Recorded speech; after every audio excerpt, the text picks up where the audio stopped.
En primera persona, un espacio para descubrir el lado B de la gente. 30 minutos para conocer más sobre nuestros referentes y las historias que han forjado a la ciudad. Con la conducción de Fabián Petenati y Nicolás Chetam. En primera persona. Con nosotros la doctora María Angélica Buffarini de Muñaini. Un gusto de tenerla. Muy buenas tardes. Buenas Un placer. Bien. Bueno, ¿qué especialidad médica tiene, doctora? Usted es reconocida en la ciudad, pero siempre hay alguien que a lo mejor la conoce por primera vez. Bien, sí, yo siempre me he desempeñado como neumonóloga y durante varios años también hice la especialidad de medicina generalista, entonces fui médica de PAMI, pero en general hacía las dos cosas. Y bueno, ese fue más o menos mi trayectoria ¿Con cuántos en la años? especialidad. Y 47 años de profesión.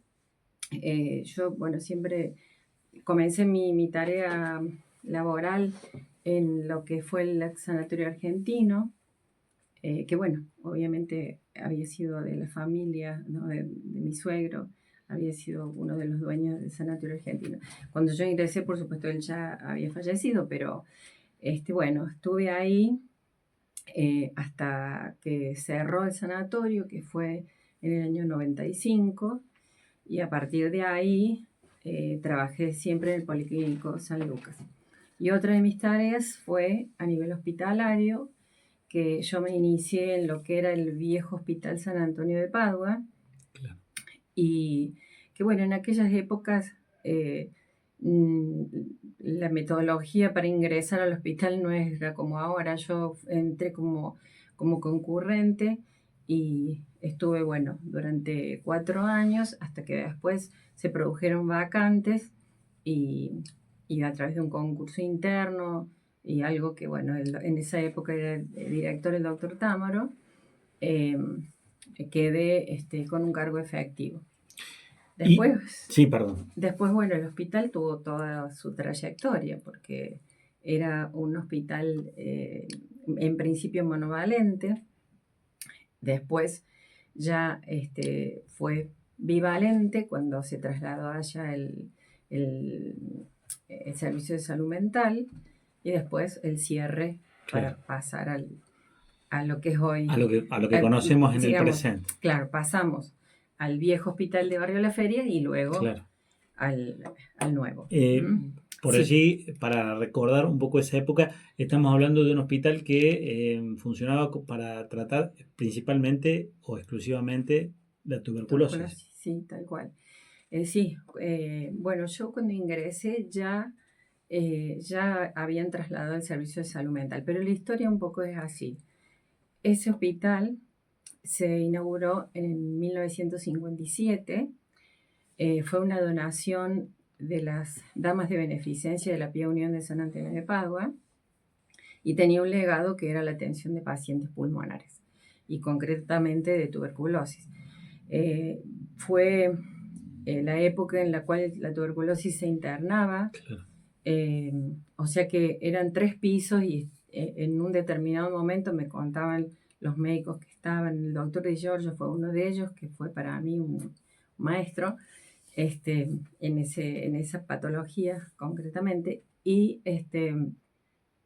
entonces había internados en los 3 pisos del hospital. Después, ya vuelvo a decir, cuando yo ingresé ya estaba bivalente, o sea, ya habían trasladado el servicio de salud mental, entonces ellos ocupaban 2 pisos y nosotros teníamos 1 piso. Bueno, había internación, pero no en la cantidad que era en los primeros años, porque, bueno, un poco la historia de la tuberculosis es cuando comienzan a aparecer los antibióticos y los antituberculosos.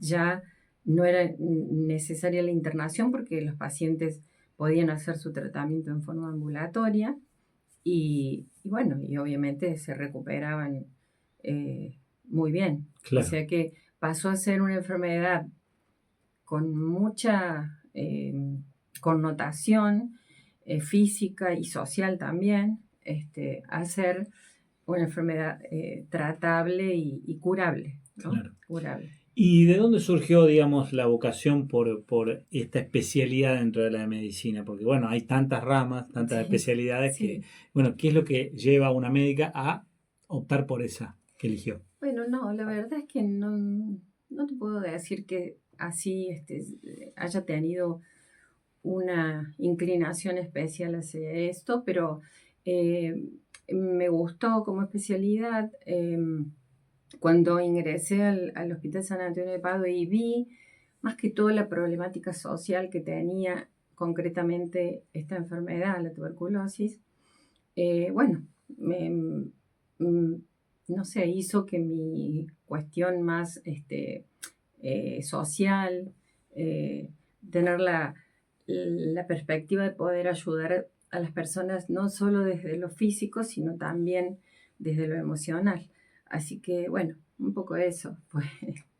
¿Y la elección de medicina cómo surgió? Bueno, en realidad, a ver, yo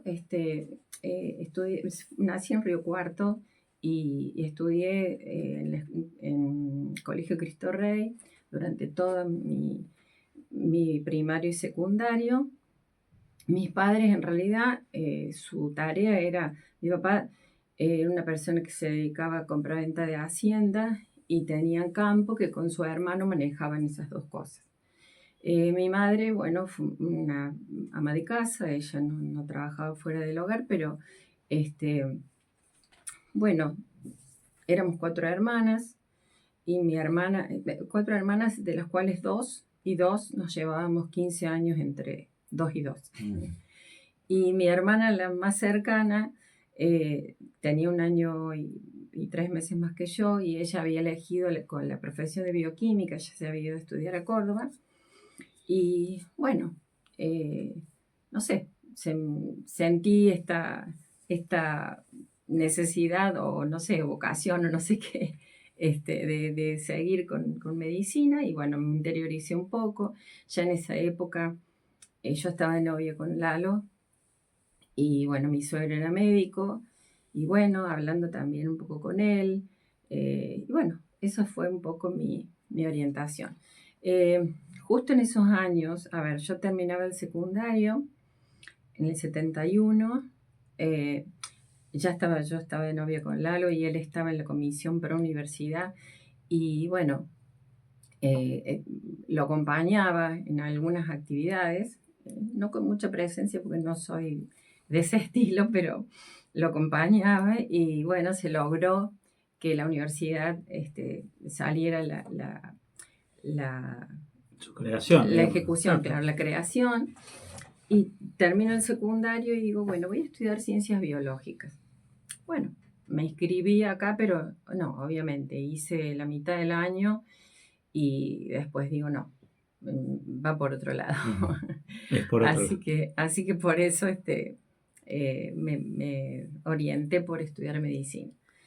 Así que bueno, ya, como les dije, estaba mi hermana allá y entonces ya también era más fácil Claro, porque, bueno, instalarse, digamos. sí, porque Sí, sí. también en aquella época no era tan fácil, No. hace 40 y pico de años, decir, bueno, me voy y, Sí, este, y también más para las mujeres, ¿no? sí, y además era una época política también Complicado. compleja, así que bueno, pero bueno, eso fue mi inicio. Después, mientras estábamos estudiando, sí, yo estaba en cuarto año, decidimos casarnos, y después que yo terminé la carrera, nació nuestra primera hija, y entonces ya se me complejizaban las cosas para decir, bueno, me quedo en Córdoba, hago una residencia. Entonces, bueno, opté por capacitarme de la mejor manera que pude, y comencé con esto de neumonología, que hice un curso de 3 años, viajaba eh, cada 15 días y bueno, fui interiorizándome en esta especialidad. Después mi ingreso al hospital, ahí San Antonio de Padua, que como les dije antes, había médicos muy formados en esto, muy buenos, como les dije el doctor Di Giorgio. Y bueno, estuve siempre al lado de él hasta que después él se jubiló. Y después, bueno, fui haciendo todo lo que pude dentro para capacitarme para continuar con esta especialidad. Y después, bueno, pero esto fue posterior. Cuando se cierra el Hospital San Antonio de Padua, que fue en el 94, a nosotros, todos los profesionales, nos trasladan al Hospital Regional de Barrio La Feria. Bueno, cuando voy ahí al hospital ya empecé a participar del servicio de clínica médica y también tenía la necesidad de hacer algo más de formación. Y justo la universidad, la escuela de graduados, eh, comenzó con un curso para medicina generalista. Era todo esto también como la misma evolución que tuvo, por ejemplo, PAMI, que después surgió con el programa de médico de cabecera. Bueno. Entonces, bueno, de alguna manera sentí también necesidad de hacer eso y lo hice, fueron 3 años. Y fuimos la primera promoción de médicos generalistas de familia de la Universidad de Córdoba, de la Escuela de Graduados. Uh-huh. Y bueno, y ahí fue orientándome en diferentes aspectos. Bien, vamos a ir a una pausa, Sí. Le dejamos una pregunta para cuando regresemos. Tiene que ver con la evolución que ha tenido la medicina y particularmente en su rama desde el momento en que usted comenzó a ejercerla a la actualidad, ¿no? Los avances, los tratamientos y, bueno, ¿qué mirada tiene respecto a eso? En un ratito nos responde en primera persona. Bueno, seguimos el diálogo con la especialista en neumonología, la doctora María Angélica Buffarini de Muñaini, y había quedado pendiente una pregunta ante la pausa: el avance de la tecnología, el avance de la medicina, ¿cómo ha impactado en esta especialidad? Bueno, sí, ha impactado mucho, como creo que en todas las especialidades, tanto para los aspectos diagnósticos como también para los tratamientos. A ver, un ejemplo. Yo cuando comencé a trabajar, no teníamos, por ejemplo, tomografía. O sea, claro. Después se comenzó la tomografía, pero no era tan accesible. Entonces era como que con los recursos que teníamos, y bueno, tratábamos de aproximarnos lo más posible a los diagnósticos. Pero bueno, hoy contamos con muchísimos más herramientas, tanto diagnósticas como terapéuticas, y obviamente que eso cambió la evolución de las enfermedades y de la calidad de vida de los pacientes. Así como yo les mencionaba antes con el tema de tuberculosis, que es hoy un tratamiento de 6 meses cura a un paciente tuberculoso si hace las cosas bien. También sabemos, por ejemplo, ya en neumonología, si testeamos a los pacientes con estudios como por ejemplo una espirometría en pacientes fumadores o no fumadores, pero hacer digamos, es una población, los fumadores de mayor riesgo, podemos llegar a diagnósticos más tempranos y podemos tanto desde lo preventivo trabajar como de lo terapéutico para hacer que, si bien son enfermedades crónicas, hacer que sean más lentas en su evolución y que los pacientes tengan mejor calidad de vida. ¿Hay más o menos fumadores? ¿Qué es lo que ve usted en el consultorio? En realidad está disminuyendo lentamente la cantidad de fumadores, pero de cualquier manera sigue siendo preocupante. A propósito de eso, cuando yo hice ese curso de medicina generalista, mi trabajo final fue una encuesta que la hice en la universidad, a través del centro de salud de la universidad, una encuesta sobre el tabaquismo. Y en aquel momento esto fue en el año 2000, un 35% de los jóvenes eran fumadores. Ahora ha disminuido un poco, pero no tanto. No sé exactamente la cifra, pero sí se ha notado una disminución. Además hay otra cosa. Toda esta nueva onda ahora del uso de vapers, que en principio eran una herramienta como para tratar de dejar de fumar, pero en realidad es... Es cambiar un vicio por otro, digamos. Sí, ¿Es mucho sí. más nocivo, digamos, Y el vapeador? sí, es más nocivo que el tabaco, porque hay sustancias químicas que por el calor eh, generan productos tóxicos que afectan mucho el tejido pulmonar, dando a veces neumonitis químicas graves.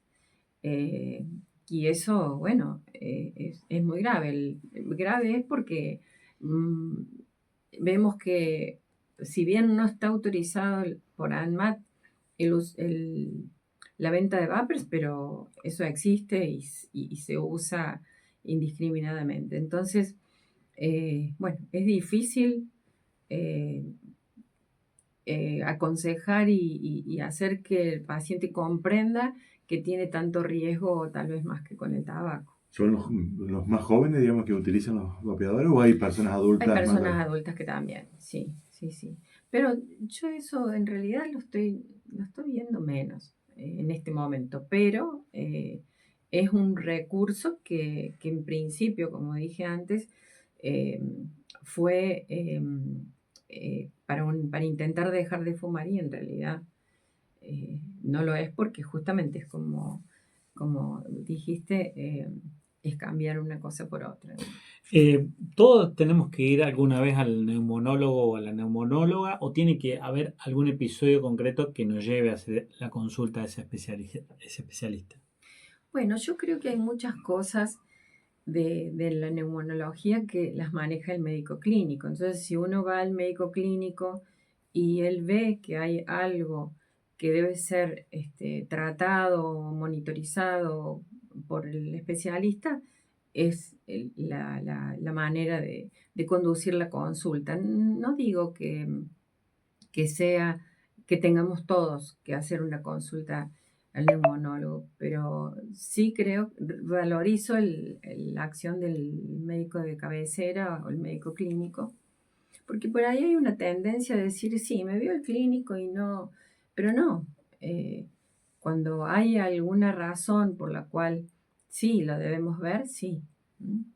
Y por otro lado, sí, que eso me pasa en la consulta con cierta frecuencia, es aquellas personas que fuman, que saben que tienen factores de riesgo y dicen, no, bueno, mire, vengo porque quiero ver si tengo alguna afectación. Y a veces, bueno, encontramos cosas, a veces no, pero siempre está el consejo, la intervención para aconsejar la disminución de todos los factores de riesgo que el tabaco está en ello.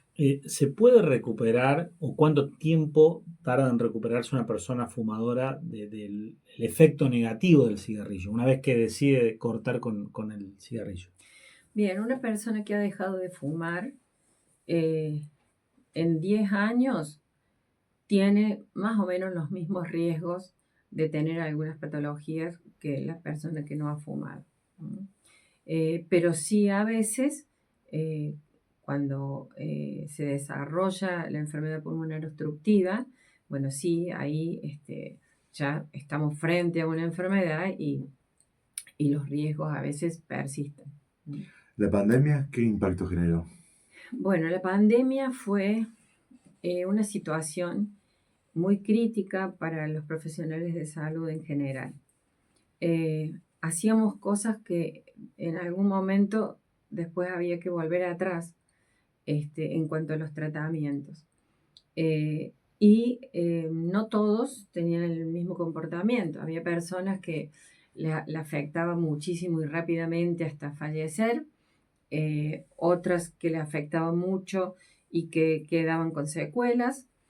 Y después, bueno, se comenzó a ver lo que posiblemente podían ser los efectos de la vacuna, que eso, bueno, no está fehacientemente probado, pero generó toda una movida muy, muy importante, que hizo que, bueno, se entrara en descreimiento, digamos, del accionar nuestro, ¿no? Profesional.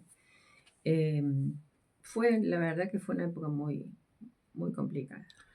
Bueno, ¿y cómo se lleva Angélica con la política? Digamos, usted es la esposa de Eduardo Muñaini, más conocido como Lalo, es una figura pública de relevancia en la ciudad, ha ocupado distintos cargos, bueno, ya ha pasado también por este programa, y un poco cómo se lleva, porque nos contó que está de novia, está casada, ¿no? Pero una relación que se inició en la juventud. Sí, sí, sí. Nos pusimos de novio, yo tenía 15 años, así que es toda una vida. Bueno, en realidad, yo con la política, a mí no me agradó mucho toda esta cuestión de la política, toda la exposición Claro. que implica la política. Pero bueno, yo eso lo tenía muy claro y yo se lo expresé a él siempre. Digo, yo sí te voy a acompañar a donde deba ir, acompañarte, pero no en participar de la actividad política, porque no es mi intención ni mi objetivo en la vida, ¿no? Creo que yo con la profesión hice muchas cosas, siento que hice muchas cosas desde lo social y que es lo que me impulsa a seguir trabajando hoy. Hoy estoy trabajando así un poco a medias porque, digo, después que me jubilé del hospital, que ya hace 14 años, sigo trabajando, pero ya en un consultorio más tranquila, no todos los días, porque bueno, también dedico parte de mi vida también a mi familia, ¿no? A mis nietos, que ya son unos cuantos.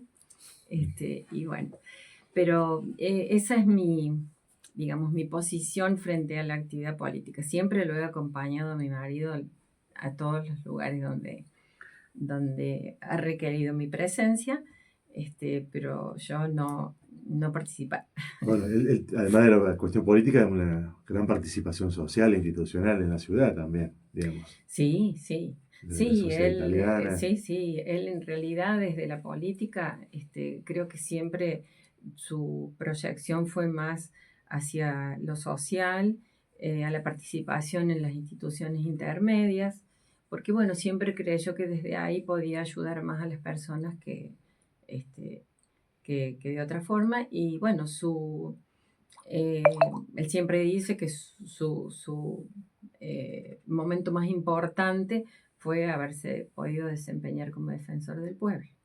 Claro, una institución que está cumpliendo 30 años este año justamente y que bueno, también, digamos, desde ese lugar se ayuda mucho a la gente, ¿no? La gente Sí. de a poco creo que ha ido descubriendo el valor que tiene la defensoría y cuántas cosas se pueden resolver mediante la intervención del defensor, ¿no? Sí, sí, sin duda. Y eso sí era algo que le generaba mucha satisfacción. Así que bueno. ¿Y alguno de los hijos siguió la medicina o no? ¿O No, han ido por otro camino? no, han ido por el camino del padre. Del padre. Sí.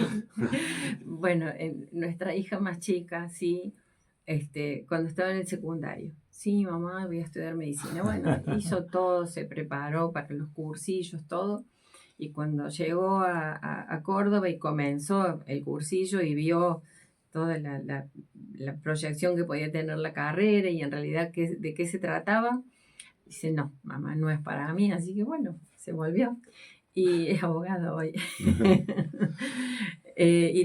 Mis otros hijos, la mayor, Laura, es licenciada en ciencia política y trabaja en la universidad, y también tiene unas horas en nivel secundario.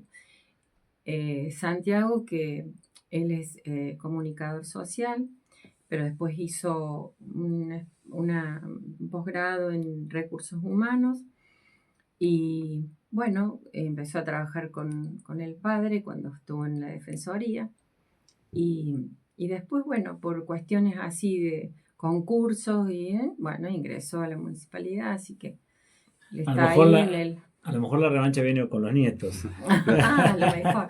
¿Cuántos nietos? Y mi hija, la menor, es Alejandra, que es la que les dije que dejó la orientación de medicina y se dedicó más a esto. Hizo la licenciatura en ciencia política y después abogacía. Y bueno, y los nietos, tenemos 8 nietos, todos muy bien, no sé qué decir, qué puede decir la abuela. Claro, por eso, ¿cómo es la abuela, digamos, Pero, con los nietos? bueno, en realidad yo, cuando ellos eran muy chiquitos, porque el mayor tiene 16, dedicaba menos tiempo, porque bueno, sí, tenía muchas horas de trabajo tanto en el hospital y en el consultorio, entonces era menos. Pero ahora que sí tengo más disponibilidad, sí puedo dedicar un poco más de tiempo. Bueno, la última pregunta que hacemos en este programa es común a todos los entrevistados que recibimos y es ¿a qué se hubiera dedicado si no se dedicara a lo que se dedica Angélica Buffarini? No sé, a lo mejor a mí me gustaba la música, está bien, podría haberlo hecho también incluso siendo médica, pero bueno, fueron tiempos de poca disponibilidad de tiempo, pero sí me hubiese gustado dedicarme a la música. Eh, y no, la verdad es que es esto. Le agradecemos mucho la visita, ¿eh? Ha sido un Bueno, placer. muy bien, gracias.